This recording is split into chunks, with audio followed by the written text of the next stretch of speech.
उठो जागो और तब तक मत रुको जब तक लक्ष्य प्राप्त न हो जाए। स्वामी विवेकानंद जी बहुत कमाल की बात बोले, अगर कोई अपने लाइफ में ये लाइन अप्लाई कर दे वो निश्चित ही कोई गोल्स को अचीव कर लेगा। आज के बच्चे एक्साइटेड होकर इतना पढ़ते हैं कि रात को कहाँ सीधा सुबह करते रहे, बट अगले दिन बिल्कुल नहीं पढ़ते। ऐसा क्यों होता है कि स्टूडेंट एक दिन खूब पढ़ते हैं बट अगले दिन कुछ भी नहीं पढ़ते। आज हम उस स्टूडेंट का बात कर रहे हैं जो 10th या 12th में पढ़ रहा था। उसको पढ़ने में बहुत शौक था, तरह तरह के सब्जेक्ट को पढ़ना, मैथ सॉल्व करना, ये सब में बहुत इंटरेस्ट लेता था बट कर नहीं रहा था। बहुत बड़े बड़े सपने देखता था, मैं ये बनूंगा, इस तरह का अपना घर रहेगा। यूट्यूब हिस्ट्री में सिर्फ स्टडी वीडियो ही देखता था बट रिजल्ट कुछ भी नहीं। उसका विल पावर कमजोर था, कुछ करने का हिम्मत ही नहीं हो रहा था, सेल्फ कॉन्फिडेंट नहीं था। फिर उसने अपने आप पे काम करना शुरू किया, मैं गलत कहाँ कर रहा हूँ। उसने अपने विल पावर पे काम किया कि दिक्कत कहाँ आ रही है। वह कोई भी काम शुरू करता ज्यादा देर तक नहीं टिक पाता था। उसने बहुत ढूंढने का प्रयास किया, अपने आप पर स्टडी किया। उसने किसी और की ओपिनियन सुने बिना सीधे स्टडी करके समझा क्या है जो मेरे लिए अलग है। उसने अपने आलस को बार बार पकड़ के रख रहा था, उसको कुछ करने का मन ही नहीं कर रहा था, सिर्फ बड़ी बड़ी बातें करना आ रहा था, बड़े बड़े सपने देखने आ रहे थे। उसको वीडियो देखकर सब आने लग रहा था बट कुछ मिनट के बाद कुछ करने का मन नहीं कर रहा। वह बहुत सोचा समझा कि मैं पढ़ने में ठीक हूँ, तेज हूँ, सिर्फ सोचता था अभी समय बहुत है पढ़ने के न। वो हमेशा कुछ बड़ा करने का सोच रहा था, उसको एक बड़ा आदमी बनना था, कुछ ऐसा करना था जिससे लोग करना पसंद नहीं करते थे। लेकिन वह सोच रहा था,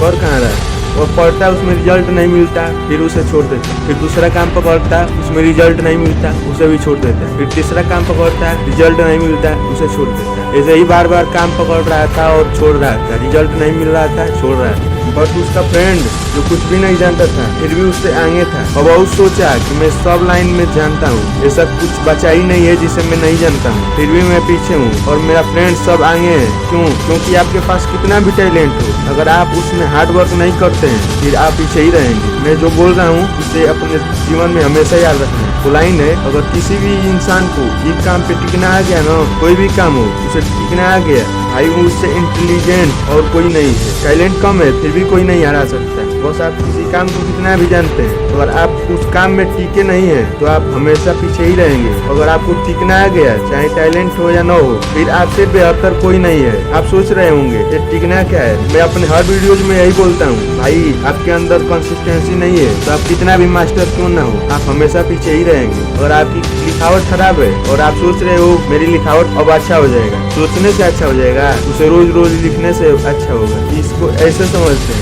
आप एक दिन जिम गए फिर आपका बॉडी शेप में आ जाएगी नहीं ना, उसके लिए आपको रोज रोज जिम जाना पड़ता है तब जाके आपकी बॉडी शेप में आती है। बस आप सोचते ही रहोगे कि मैं तो ये सब जानता हूँ और उसमें कंसिस्टेंसी है ही नहीं उस काम को करने का, तो आपके सोचने से थोड़े नहीं हो जाएगा। उसके लिए आपको अपने काम पे टिकना होगा। पूरे साल का सिलेबस एक दिन में थोड़े कवर होगा, उसे थोड़ा थोड़ा करके कंप्लीट किया जाता है। आप लोग अपने पढ़ाई को कभी कल पे मत टालना, नहीं तो कल किसी का कल आया ही नहीं। मेहनत करो, जिस कल का इंतजार आप कल कर रहे थे आज वही कल है। तब तक आप सफल नहीं होंगे जब तक आपको टिकना नहीं आ जाता, आप में कंसिस्टेंसी नहीं आ जाती। सफल होने का एक ही रास्ता है, अपने काम को शुरू करना, चाहे आप किसी भी परिस्थिति से गुजर रहे हो। मानता हूँ कभी कभी परिस्थितियाँ ऐसी आ जाती हैं जिसे लोगों को बहुत कुछ सिखा कर जाती हैं। कल के चक्कर में मत पड़िए, आज थोड़ा ही सही मगर एक बार रिवीजन कर लो। आपकी लाइफ में पढ़ने का कोई तो पर्पज होगा, अगर नहीं है तो आप अपने पढ़ाई को ऐसे ही कल पे टालते रहोगे, कल कभी आएगा ही नहीं। एटलीस्ट एक तो पर्पज बनाओ जिससे आपको पढ़ाई करने का मोटिवेट मिलेगा। मान लो आप किसी रास्ते पे चल रहे हो और मंजिल पता ही नहीं है कि कहाँ जाना है, तो आप बार बार रास्ते में बैठते जाएंगे और वही मंजिल पूरा क्लियर दिखाई दे रहा है तो आप कभी नहीं रुकेंगे। अपना एक तो गोल बनाओ तब पढ़ोगे, गोल्स रहेगा ही नहीं तब तो ऐसे ही कल पे टालते रहोगे। गोल्स बनाओ और पढ़ाई स्टार्ट करो। धन्यवाद दोस्तों, मिलते हैं अगले वीडियो।